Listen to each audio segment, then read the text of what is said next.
Čaran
Krishna Padaya Krishna Prastaya Bhutale Srimate Sita Svarupananda Paramahamsa Tinamine Bhaja Shri Krishna Chaitanya Prabhu Nityananda Shri Advaita Gadadhara Srivasari Gaur Bhakta Vrinda Hare Krishna Krishna Krishna Hare Hare Hare Rama Rama Rama Hare Hare.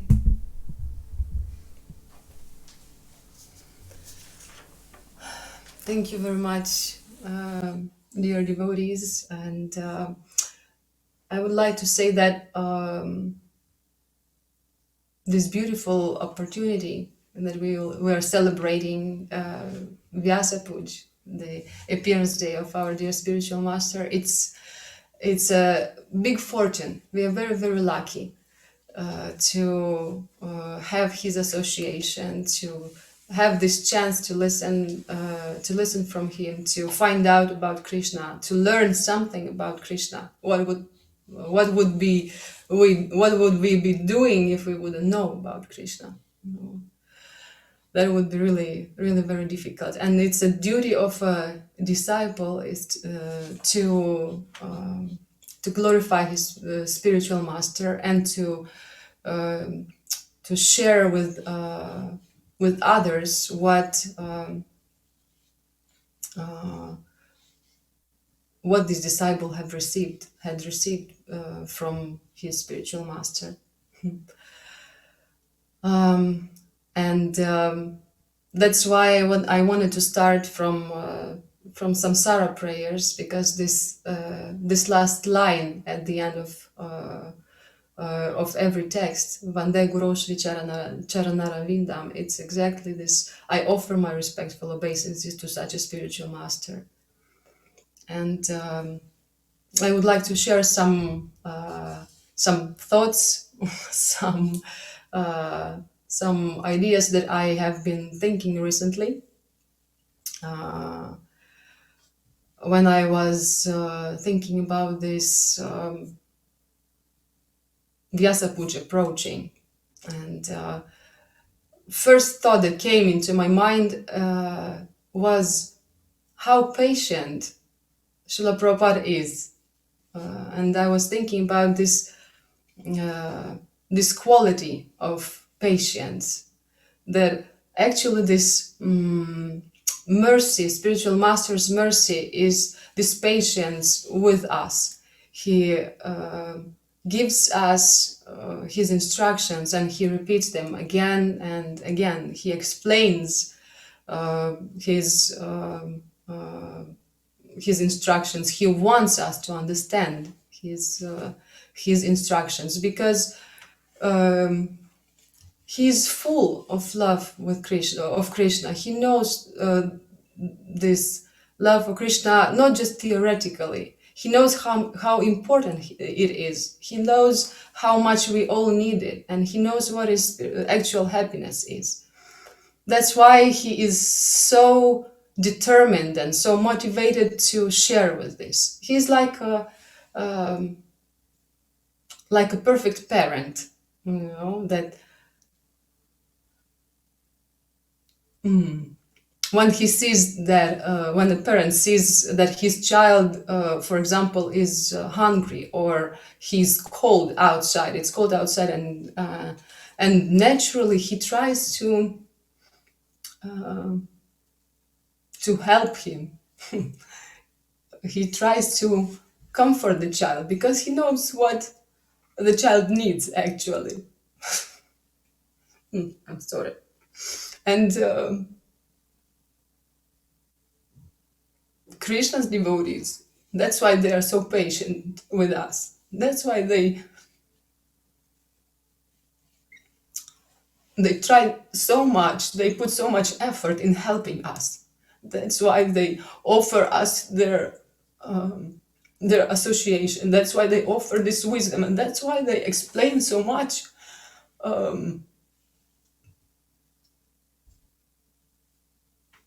what can bring us happiness, and we as arrogant and stupid as we are, we understand as much as we can, and as much as we are able to, and this at this moment. And that's why all the scriptures, Krishna and Lord Chaitanya and Srila Prabhupada, they stress so much the importance of chanting. That's why they stress so much that we need to chant regularly. That because they know that Krishna's names, they're that cleaning agent that can help us to understand more. And we can appreciate this patience the spiritual master has with us, but we also need to do our part. There should be patience from our side when we follow the process, when we try to listen, when we try to apply his instructions. Very often it happens.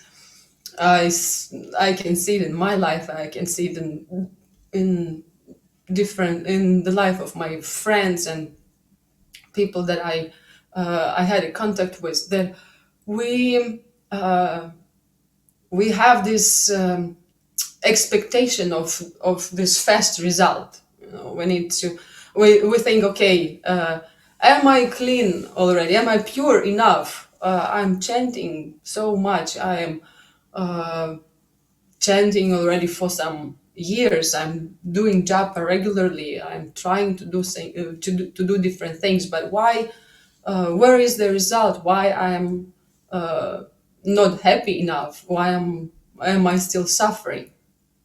And this consciousness, is like all the time is about me.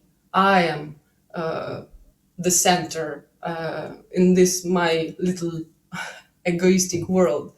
I'm focused on myself, on my own pleasure. That's why we need to have this shift in our consciousness from ourselves to Krishna. It's not natural for the soul to be egoistic. The soul is not egoistic by nature. That's why we don't feel well. We don't feel comfortable when it's all about us. We might feel, that's true, we might feel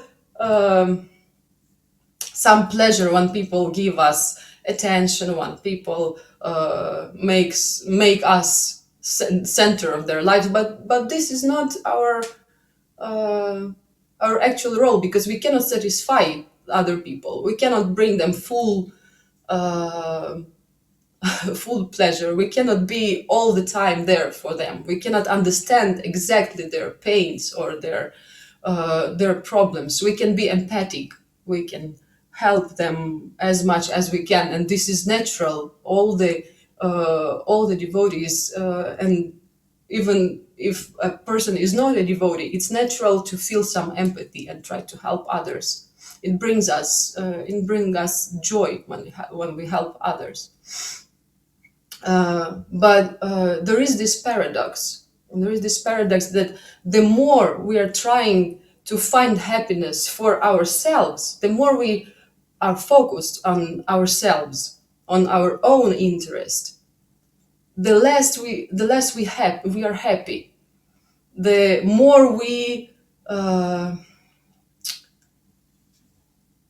are disappointed and frustrated in others, when we see that others are not perfect enough, or we do something that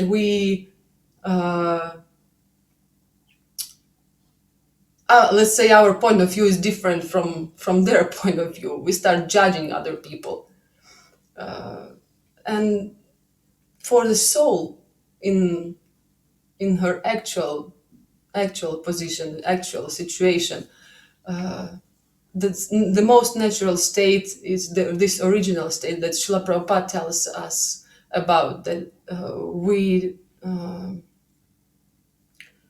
we serve and we try to bring pleasure to Krishna. And in this in this perverted state when we are not happy and we try to find happiness for ourselves, uh, and we become impatient. And this impatient, one time Srila Prabhupada, he said that this impatience comes from anxiety, and the anxiety comes from the lack of faith. And as one's faith increases, his patience increases, and his worry decreases. So it's kind of, our measuring scale, how much we worry, how much we are in an anxiety, and we can see what we can do from this point onward. And we are talking about not worrying about the decreasing our worries, but not worrying, it doesn't mean that we don't care about anything. It doesn't mean that we are we don't care what happens with other people. We don't care what happens with our service that we are trying to offer to our spiritual master. No, not at all. Having less anxiety and less worries means that we are trying to do our best, that we are trying to do my maximum part, but I leave the result to Krishna. I am not attached to the result. This how it happens. This is how it works. The more we are in anxiety and we are frustrated, it happens because something doesn't go as we plan to. Because we have made before some plans already, we have made a vision that this is how it should happen and this result I should receive, and it doesn't go like this. And after this, we become frustrated and we get into big anxieties sometimes, because we think that we know better than Krishna, that we know much better how to take care of somebody, how to help somebody better than Krishna.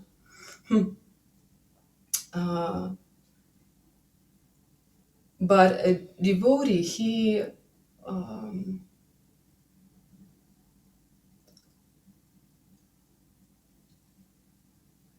understands actually what the bigger picture is, and he knows how to help this person on the bigger scale, not on just on the small thing, just to I don't know, if somebody is hungry, just to feed the person.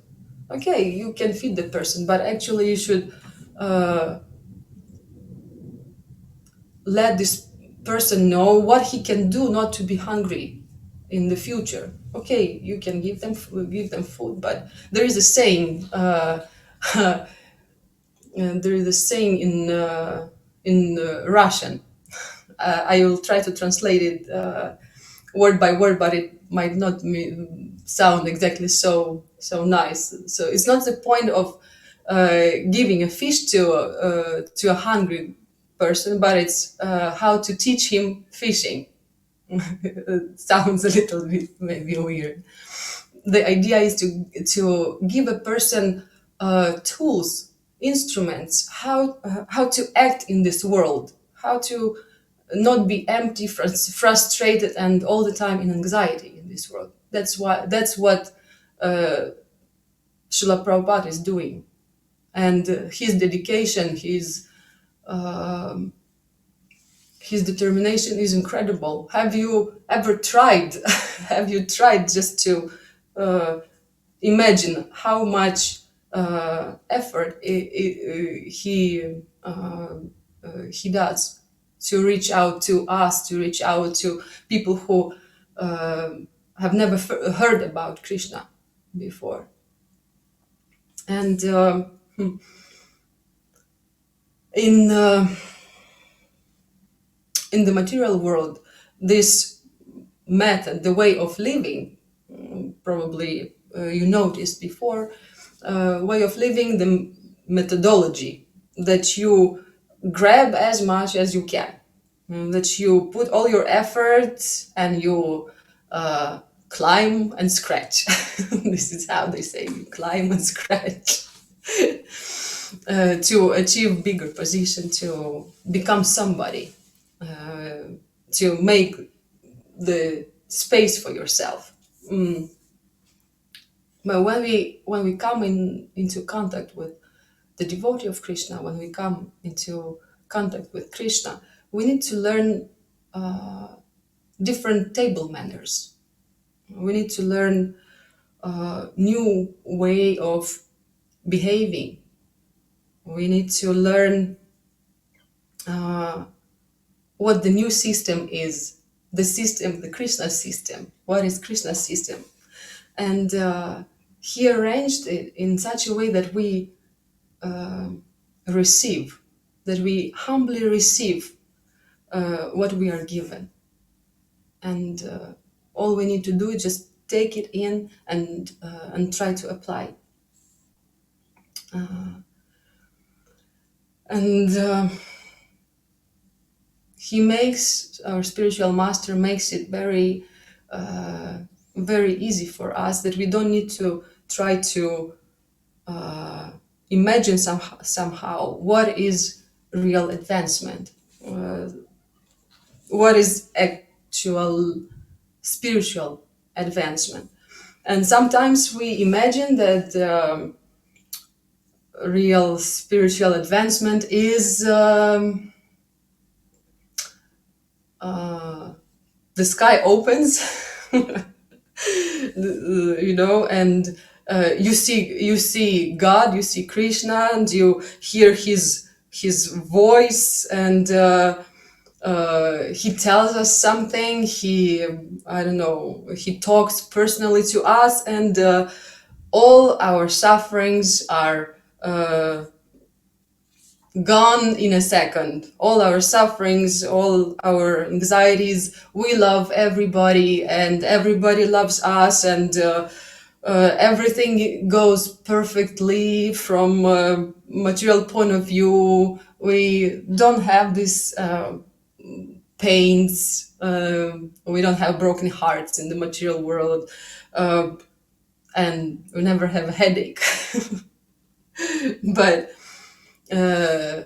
sometimes it is based on this fact that we hear that Krishna is the solution of all our problems. We hear it quite often when Srila Prabhupada says about whatever happens, Krishna is the solution of our problem, and we are expecting that at some point some click will happen, and everything will become perfect around us. But Srila Prabhupada, he tells us that we don't need to imagine. We should know actually what is real spiritual advancement, and what is the condition when we can feel real satisfaction, real spiritual happiness. And he refers a lot to the third prayer of Lord Chaitanya. One can chant the holy name of the Lord in a humble state of mind, feeling oneself to be lower than the straw in the street, and always ready to offer all respects to others. And it's not just some philosophical nice prayer that Lord Chaitanya said in his in his 8 shlokas that he wrote. It's a practical state of being of a person. It's a practical requirement when a person actually can feel this appreciation and can really help others and can really hear Krishna's message in his heart. It can be inside, it can be outside, it doesn't matter. But this is the condition when we will know what to do. This is the condition when we feel peace in our hearts. And some people, oftentimes we feel also like this, that we are in anxiety, that I don't do enough, or I don't know if Srila Prabhupada is pleased with me or something. And one time he said in one of his talks that in the beginning we don't care about Krishna's happiness. We don't care if we are pleasing to Krishna or we are not pleasing to Krishna. We don't care if we serve our spiritual master. But then gradually, while we are chanting, when we are trying to apply the instructions that we receive from Krishna and spiritual master, gradually we start feeling that I would like to come closer to Krishna. I would like to have this relationship with Krishna again. I really need Krishna. And this is actual spiritual advancement. This is the meaning of spiritual advancement, when we start caring about Krishna, when we would like to include him in our lives and gradually make him center of our lives.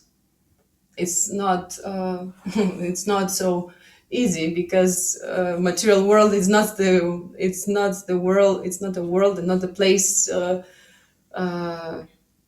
facilitates the spiritual advancement. Material world actually is made exactly in the opposite purpose. Here everything is arranged that we would easily forget Krishna.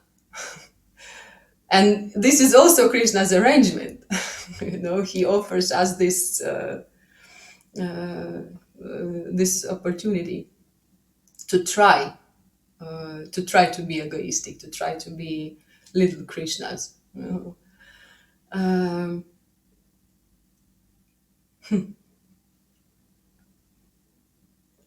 But this spiritual advancement is possible only due to the association with spiritual master and the devotees of Krishna. This is the condition why it is possible in the material world to develop the relationship with Krishna, to get closer to him. By ourselves, it's not it's not actually possible.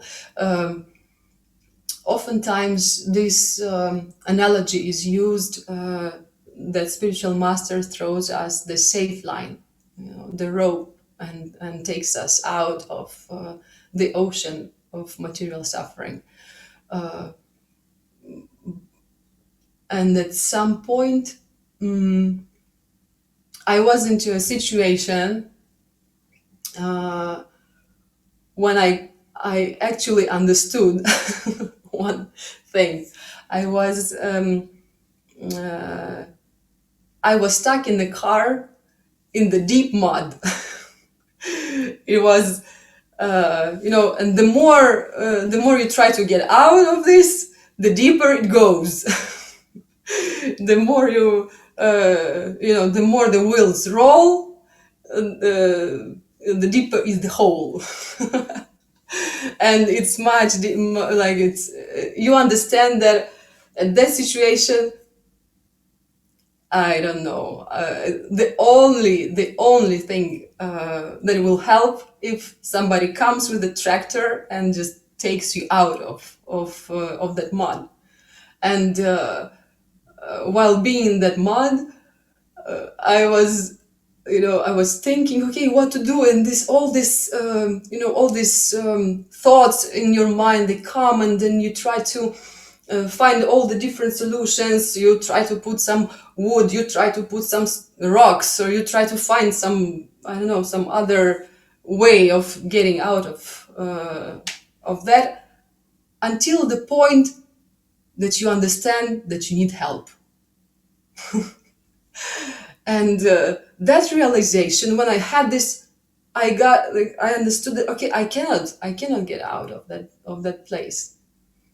And the next moment, I had this realization.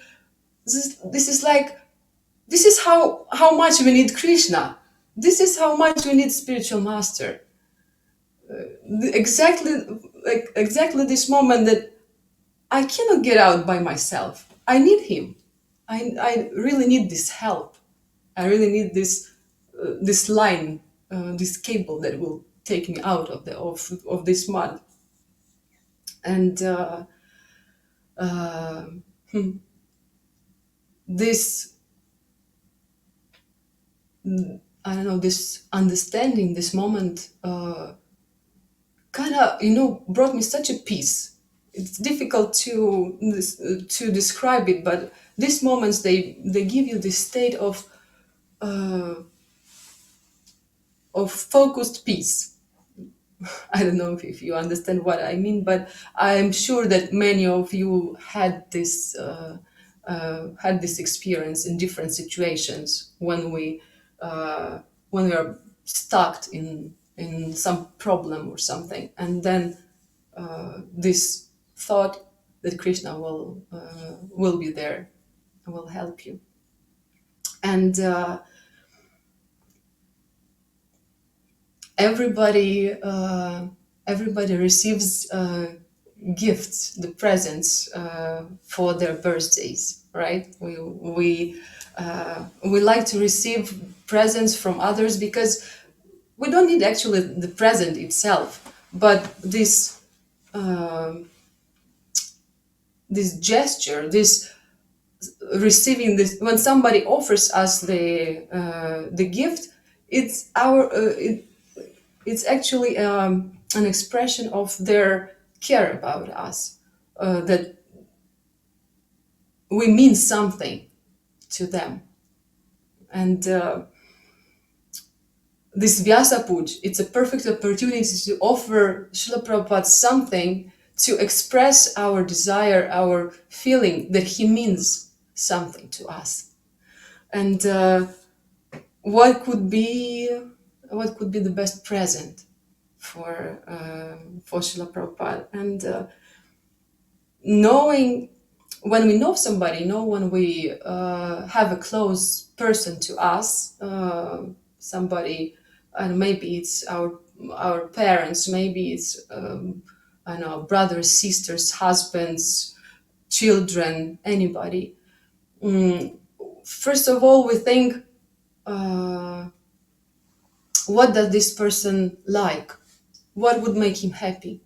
And in spiritual life is exactly the same, because this is expression of our love, of our care. And what if we think what Srila Prabhupada wants, what would make him happy? And we know he tells us that he wants us to love Krishna, to get close to Krishna. And the best present we can offer to him is to take his instructions in our hearts, and try to do this. And first of all, it's chanting. It's always chanting. It was always chanting, it is always chanting, and it will be always chanting. And one of the titles that of the lecture that Srila Prabhupada gave was chanting Krishna's names into Gurudev's ear is the most personal service. And I hope that we'll try to offer him this gift, today, tomorrow, and every day. And we try to take shelter in Krishna, and we will try to make Krishna our friend. Um, I would like to thank you very much for your kindness and your attention. And at the end, I would like to we made a song. We adapted a song which is about Krishna. We changed it in such a way that it's about Krishna, and it is called "Count on You." If I ever find myself stuck in the middle of the sea, you'll sail the world to find me. And if I ever find myself lost in the dark and I can't see, you'll be the light to guide me. We find out what we are made of.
Haribol, Krishna Krishna. Haribol. Thank you so much.